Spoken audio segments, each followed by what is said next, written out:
San Diegans accomplish great things every day. We care about our neighbors and our community. We are proud of our diversity. We are resilient. We hold our leaders accountable. We live in one of the most dynamic cities in America, the San Diego Union-Tribune, telling San Diego's story for more than 150 years.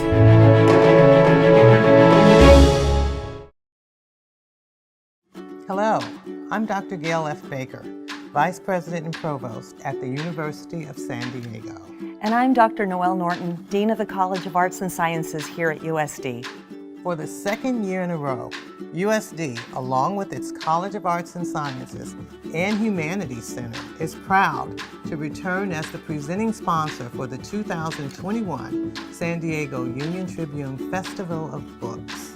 As a university deeply committed to the liberal arts, USD promotes a form of lifelong learning that ignites curiosity, builds critical connections across different ideas and topics by seeing them from unique perspectives.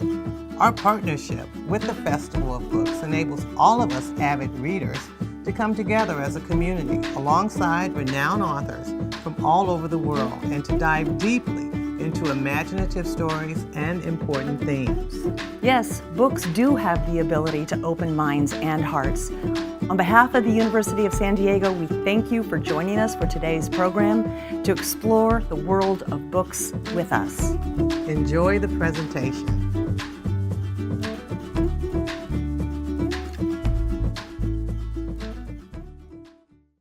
Welcome, everyone, to the San Diego Union-Tribune Festival of Books. I'm Julia Dixon-Evans, and I report on the arts for KPBS, San Diego's NPR station, and I write the weekly KPBS Arts newsletter. I'm also a fiction writer. My debut novel is How to Set Yourself on Fire. It came out in 2018, and in 2019, I was awarded the National Magazine Award for Fiction for a short story, McSweeney's. And it is such a joy to introduce our guest right now, author Viet Thanh Nguyen. Viet Thanh Nguyen. Oh, hello. Sorry, I jumped the gun. Viet Thanh Nguyen was born in Vietnam and raised in America. He is the author of The Committed, which continues the story of the Sympathizer, which was awarded the 2016 Pulitzer Prize in Fiction alongside 7 other prizes. By the way, I Googled how to pronounce Pulitzer for this. He is also author of the short story collection, The Refugees, the nonfiction book, Nothing Ever Dies, which was a finalist for the National Book Award, and is the editor of an anthology of refugee writing called The Displaced. He is the Errol Arnold Professor of English and American Studies and Ethnicity at the University of Southern California, and a recipient of fellowships from the Guggenheim and MacArthur Foundations. He lives in Los Angeles. Welcome. Hi, Julia. Such a pleasure to be here talking to you. Great. How about we get started with you reading a little bit of The Committed? Do you have a section?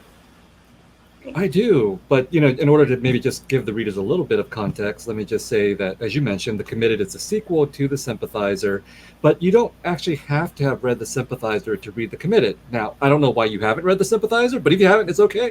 You can just go read The Committed. It's meant to be a standalone novel, but just to give you a little bit of background, The Sympathizer is a novel about a communist spy in the South Vietnamese army in April 1975, and when Saigon falls or is about to be liberated, depending on your point of view, his task is to flee with the remnants of that army to the United States and spy on their efforts to take back Vietnam.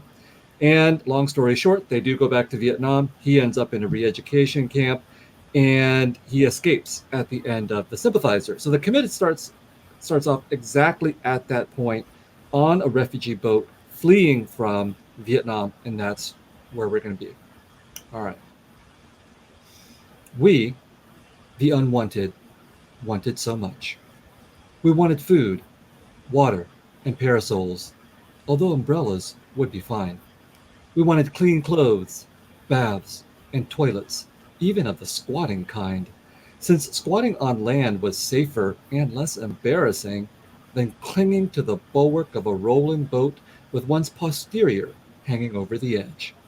We wanted rain, clouds, and dolphins. We wanted it to be cooler during the hot day and warmer during the freezing night. We wanted an estimated time of arrival. We wanted not to be dead on arrival. We wanted to be rescued from being barbecued by the unrelenting sun. We wanted television, movies, music, anything with which to pass the time. We wanted love, peace, and justice, except for our enemies, whom we wanted to burn in hell, preferably for eternity. We wanted independence and freedom, except for the communists, who should all be sent to re-education, preferably for life. We wanted benevolent leaders who represented the people, by which we meant us, and not them, whoever they were. We wanted to live in a society of equality, although if we had to settle for owning more than our neighbor, that would be fine. We wanted a revolution that would overturn the revolution we had just lived through. In sum, we wanted to want for nothing. What we most certainly did not want was a storm, and yet that was what we got on the seventh day. The faithful once more cried out, "God, help us." The non-faithful cried out, "God, you bastard." Faithful or unfaithful, there was no way to avoid the storm, dominating the horizon and surging closer and closer. Whipped into a frenzy, the wind gained momentum, and as the waves grew, our ark gained speed and altitude. Lightning illuminated the dark furrows of the storm clouds, and thunder overwhelmed our collective groan. A torrent of rain exploded on us, and as the waves propelled our vessel ever higher, the faithful prayed and the unfaithful cursed, but both wept. Then our ark reached its peak, and for an eternal moment perched on the snow-capped crest of a watery precipice. Looking down on that deep, wine-colored valley awaiting us, we were certain of two things. The first was that we were absolutely going to die. And the second was that we would almost certainly live. Yes, we were sure of it. We will live. And then we plunged, howling, into the abyss. Thank you. My first question is based on one of the early reviews of The Sympathizer, in fact, where it noted that the book was about how and what we choose to remember and forget, particularly in the face of war. And it feels like that Committed is more about how and what we choose to reconcile or choose to rationalize or philosophize. I wondered if you could talk a little bit on that, on those things about memory and forgetting and reconciling. Sure. Well, The Sympathizer is many things, including being a war novel and being a novel about what happens after a war. And, part of the claim that I make in a lot of my works is that it's very difficult to determine when a war actually ends. I mean, if you read a history book, it says, hey, the war ended in 1975. But if you talk to people who've lived through the war, whether they happen to be soldiers and combatants or civilians and refugees, what you often find is that the war never ended for these people. I mean, the war continues for them in memory and in trauma. And so the question of how to cope with those feelings and the history is really important to everybody who's lived through a war, and obvious that affects the way that they remember and forget these terrible and important events in their lives. So the terrain that The Sympathizer explores is, I think, fairly common terrain in some ways, because we have a lot of novels about war, about trauma, about memory and forgetting. And when it comes to revolutions, we have a lot of novels about revolutions too. But what I wanted to do in The Committed was to look at what happens afterwards. So what happens after a revolution? What happens after people have had a chance to think about the terrible things that their side or that they themselves must have done? During the heat of a war, those questions about, did we do the right thing or not, are often put to the side for more pressing issues. But in the aftermath of a war or a revolution, those issues cannot be avoided for so many people. So this is what The Committed deals with. It follows the adventures of the Sympathizer. He's part French, part Vietnamese, spy, bastard, as he calls himself. And he's a committed revolutionary in The Sympathizer. And in The Committed, he has to deal with the consequences of what he has done, what he has witnessed. And it's a novel about dealing with guilt, about trying to rebuild oneself after a war and after a revolution. And in his case, he was a committed revolutionary in the Sympathizer, but in the Committed, he has serious doubts about the revolution he committed to. And so it's also a novel about dealing with the regrets of revolutions and commitments as well. And I think that is something that is pertinent to so many people who have been revolutionaries or who have been idealists and have gone to war for various kinds of reasons. Right. I wanted to talk a little bit about writing a second book after The Sympathizer. How much of the Committed was already kind of seeded or waiting or planned before you began? Well, I wrote The Sympathizer as a one-off novel. Did not think there was going to be a sequel, much less a trilogy, which is what it is now. But when I reached the end of The Sympathizer and wrapped it up and all that, I thought, wow, I actually have a whole nother set of questions for my protagonist, for my Sympathizer. And those questions could not have been answered in that first novel. I mean, it would have been too long of a novel if I tried to do that. So it made sense to write a sequel. And also, the Sympathizer, besides being a war novel, is a spy novel. And in the genre of the spy novel, sequels, trilogies, series are to be expected. So I thought it worked in that context of the genre as well. And, you know, I felt that I was really fascinated by my Sympathizer. I really identified with him. I thought that I had created a pretty unique voice when it came to him, a voice that I hadn't seen before in literature. And that's one of the compelling reasons for a writer to write, is to write something that they haven't seen before. And so what happened after The Sympathizer was done was that I immediately sat down to write some ideas for the next novel and got around to writing about 50 pages of it and was having a great time. And then, you know, the Sympathizer won the Pulitzer Prize, which everybody should win a Pulitzer Prize. It's awesome. But, you know, one of the drawbacks is that I just lost a year of time in terms of writing after that. And then I had to get back into writing the Committed, and that writing the Committed was actually much more difficult than writing the Sympathizer, because in writing the Sympathizer, no one knew who I was. I was writing in total, you know, freedom, and no one bothered me for a couple of years. And the Committed, it was the complete reverse. So it's a good challenge to have, but it was a very different writing experience. I was going to ask about that. Like, is there also an element of pressure? Like, there were no expectations, I assume, as you started writing The Sympathizer, to write a Pulitzer-worthy novel, although maybe we all have that before we start writing. But now, you know, you're writing the second novel, you're 50 pages into it. Is there a pressure that you had to contend with? Are you able as a writer to compartmentalize that a little bit?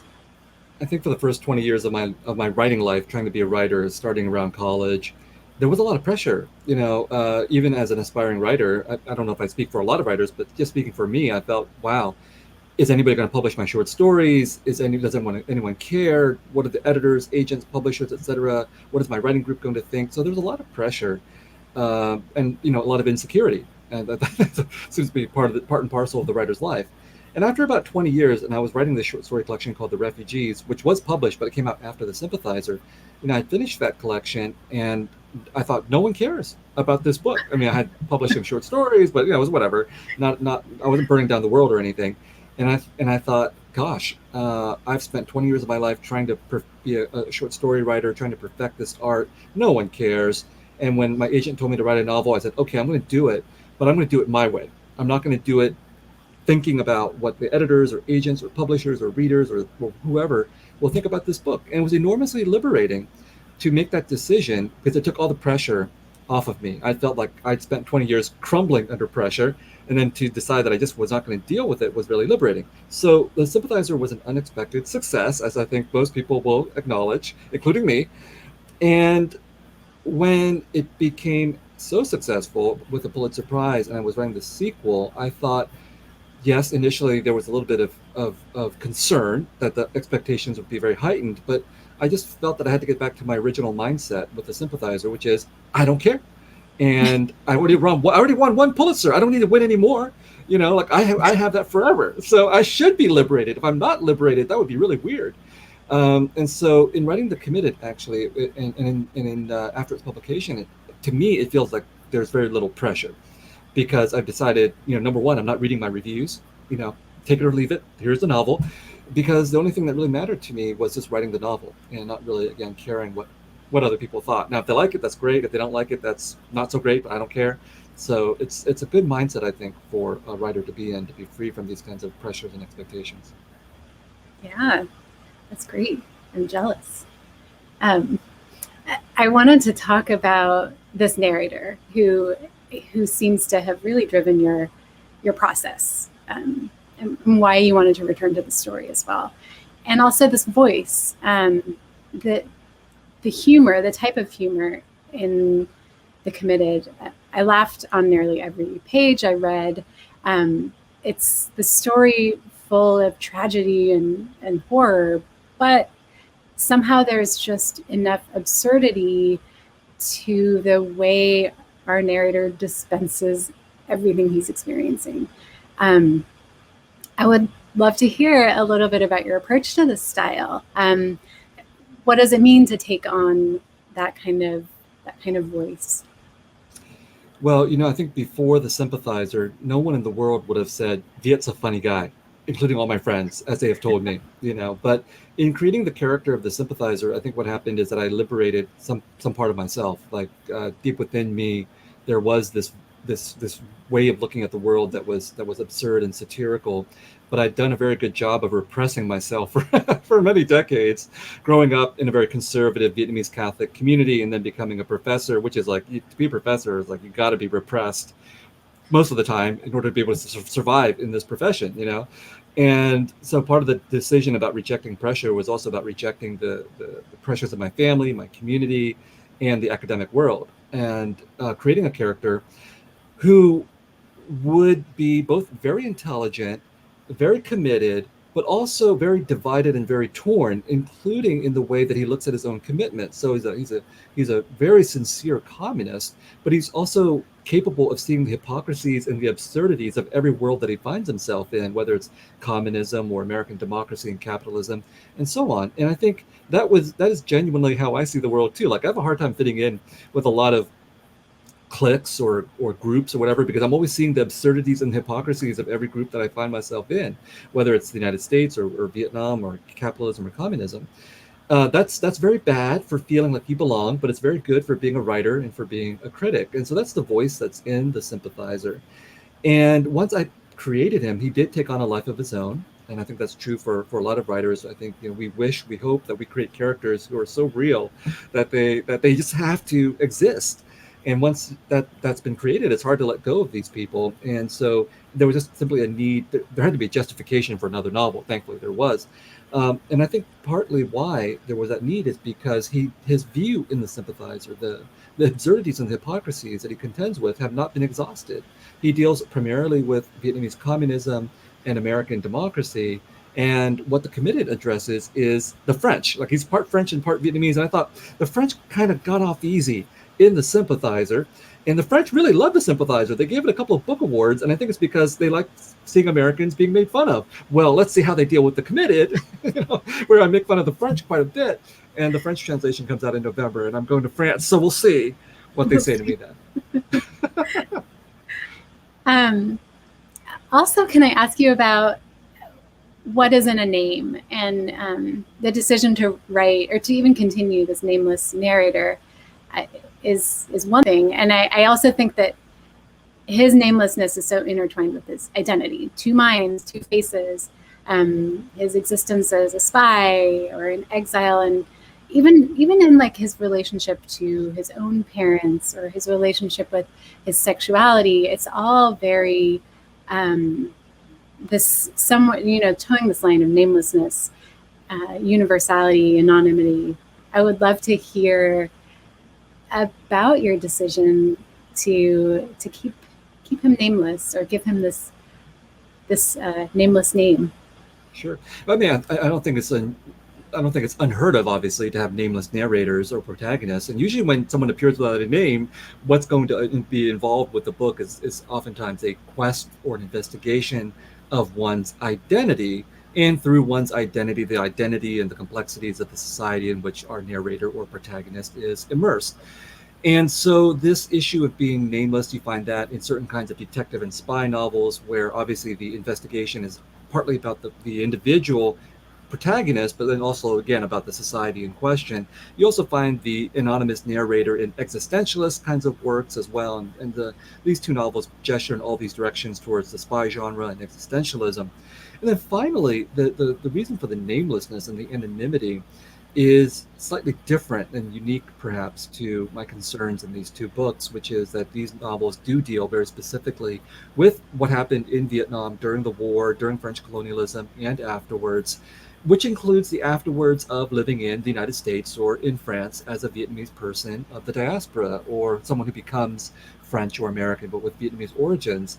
And my experience growing up in the United States in the 1970s and 1980s is, there's a lot of racism directed against Asian Americans, Asian immigrants, and in the context of the Vietnam War, a lot of racism directed against people of Vietnamese backgrounds. And then there's this sort of also the general unease or discomfort or lack of familiarity that a lot of Americans of all backgrounds have with people with so-called foreign names. And so I've run into many issues with my name. And I thought, well, if I make my character have a full-fledged Vietnamese name and stock the book with a lot of Vietnamese names, what I'm going to run into is a lot of people who are not Vietnamese not being able to identify with these characters or even remember their names and how to spell them and so on and so forth. And I think there's a time and a place for having that battle of having those names. So in The Refugees, for example, my short story collection, full of Vietnamese names. But in these particular books, I wanted to eliminate the names for the most part in order to encourage the readers to identify even more strongly with the Vietnamese people that they're reading about and reading with. So no names, but yet relentless Vietnamese content in terms of history and politics and culture and jokes and language and food and all of that. So I was trying to have it both ways, both with the specificity of Vietnamese content, but also with the erasure of Vietnamese names to ease identification for the reader. And in this book, there's so much theory, communism, socialism, capitalism, and it's all kind of wrapped up in the way critics can be at odds. Even the narrator's aunt, who he accuses of being like an armchair version of this, they can be at odds with people who have experienced actual effects of any of those systems. And these theories and systems they seem heavy in our discourse in 2021. And maybe it's a still thing, maybe it's a differently thing. But did that matter to you, taking on this project set in the 1980s about how the modern world would see this? So the narrator's aunt that you're talking about, what happens is that he goes to Paris and as a refugee, and he ends up living with his so-called aunt, who is part French and part Vietnamese, and she's an intellectual. I mean, she is an editor for a very elite French publishing house, and through her he meets these French intellectuals and leftists and so on in a salon, and there's all these heady discussions about French theory and French philosophy and French literature and French politics. And I think this is the way the French see themselves, because it's certainly how I saw the French. Until I got to France, I'm like, well, yes, they have that. But then they have a lot of people who eat McDonald's and go to Starbucks and buy crappy novels in the local department store. So you have all kinds of stuff, but you have this sort of, French intellectualism that's a part of French identity. And the flip side of it in the United States is like you have anti-intellectualism. I think there is an anti-intellectual strain in the United States, to put it modestly. Talking about vaccines and all that kind of stuff that's happening today, and it's been existing throughout our history. And so that affects American literature, because I think that contemporary most American fiction, you can disagree with me, please, but a lot of American fiction of the literary kind refuses to be philosophical or theoretical or intellectual, because that's just not the way American fiction works for the most part. American readers like sort of realism. They don't want foregrounded conversations about ideas. They just want to get to the action and so on and so forth.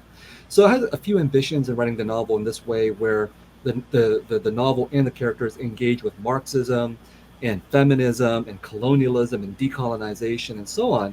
And the primary reason is that these are ideas that I find thrilling. And this is a thriller. So this is a thriller. Trust me, there's a lot of sex drugs, violence, crime, all kinds of good stuff. And there's a lot of thrilling discussions, in my opinion, about ideas. And we have to understand, the anti-intellectual strain in American life says ideas are not that important. It's action that's important. But if you think about it and you look at the 20th century, the events of the 20th century have been driven by ideas. What did we fight the Cold War for, and the war in Vietnam and Korea and all this? These were ideas. These were fights over ideas about communism, capitalism, democracy, and so on. So in fact, as anti-intellectual as anybody may be, their lives have been deeply impacted by these ideas. Think about today. We're having like huge political controversies over a theory, critical race theory, which, most of the people who say it have no idea what they're talking about, but they're arguing over an idea that they believe is driving American life in one direction or another. So I believe that theories and ideas can be the source of great action, drama, and excitement, both in fiction, but also obviously in real life and in real politics. And that's the terrain that The Committed engages in. You touched on this. I wanted to talk a little bit about the pacing, and this idea of your book being a thriller. I found the pacing really brilliant and varied, in fact. Like there are parts that are terrifying and exciting.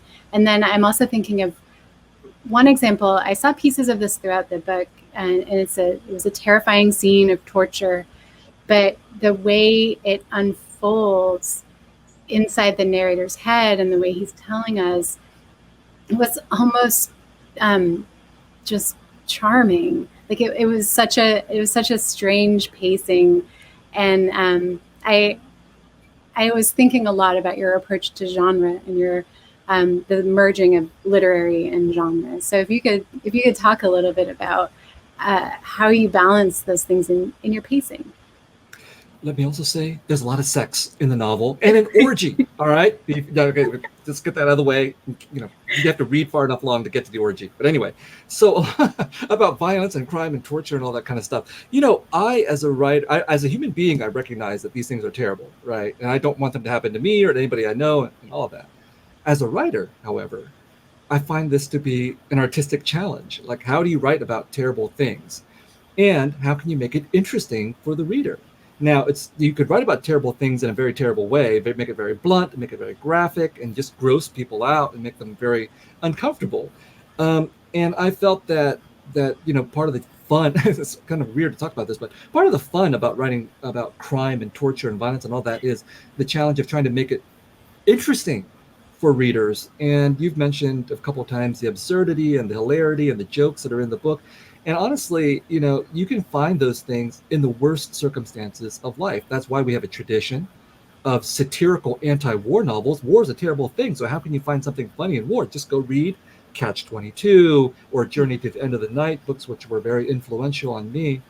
And so likewise with things like torture and all of that, you can make it very, very interesting. I'll just plug the fact that, The Sympathizer is being adapted for TV by HBO with Robert Downey Jr.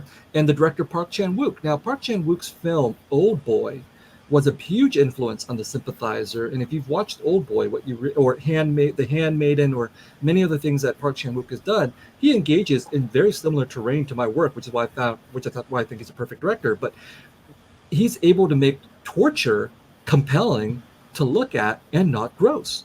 So just watch Old Boy to see how that's done, and that's the visual analogy of the very things that are being done in these two novels. That yes, terrible things are happening, but they're being done in a very compelling and interesting way, I hope. Now we have time for about one more question. So I wanted to zoom way out in your career, and to be a little bit more about refugee literature and the type of refugee storytelling, particularly what you have worked on in your anthology that you edited, The Displaced. Can we talk about your experience, not just writing fiction or writing your own experience, but also in helping others tell their stories and about their refugee experience? Well, whether you are a refugee or a so-called minority or a person of color, and when I say minority, I mean like any kind of population that is lesser in number or disempowered or marginalized in any way. It doesn't have to be racial or ethnic. oftentimes when it comes to cultural representations, whether it's in writing or in film or in pop culture or whatever, many of us have experienced the phenomenon that there's only room for one of us, right? So like there's room for one Vietnamese writer, or there's room for one queer person or whatever. And if you get to be that person, it's great for you. You get all the attention and you get the platforms and all that kind of stuff. And I was never interested in that. I was always, ever since I was in college, I went to Berkeley, I got radicalized, I became an Asian American, a person of color, and all this kind of stuff. I felt myself to be a part of a community or communities, and a believer in solidarities, not individualities. And that's part of what my commitments are about. Writing for me is an individual act, but it takes place in the context of a whole history of solidarity and commitment, and the existence of other writers, including Asian American writers, Black writers, anti-colonial writers that have come before me that have set the stage for me to be able to write these books. So I'm a believer not in being a voice for the voiceless, which is too often the backhanded praise that's put upon writers like me, but on abolishing the conditions of voicelessness, of trying to create a world in which there's more opportunities for people to speak, that there's no need for gatekeepers and all that. So that's a big job, right? I can't do it, but in whatever way I can, I do try. And so the book, The Displaced, Refugee Writers and Refugee Lives, it's a compilation of, I think, 17 or 19, depending on the edition, writers who have been refugees and who continue to write about refugee issues. And there are many, things like that I and other people do that are designed exactly to create these communities of voice and of speech, in the hope that we will not just open doors, but encourage writers to speak in their own ways. So I have no desire to reproduce myself or anything like that. I just want to make sure that in whatever way I can, and I think all writers should be doing this, and other members of the literary community, to create opportunities for new voices to emerge. Thank you. I love that. And thank you so much to Viet Thanh Nguyen for joining us today. This was such a pleasure. Thank you. Julia, I really enjoyed it. Thank you so much. Yeah. Thank you all for coming. You can purchase The Committed from the festival indie bookseller partners. You can go to bookshop.org/shop/SDFOB. It's right there on the bottom of your screen. And also on the bottom of your screen, you can support the San Diego Council on Literacy by going to literacysandiego.org. You can find a full program of author panels and so much more at the book festival, all streamed entirely online.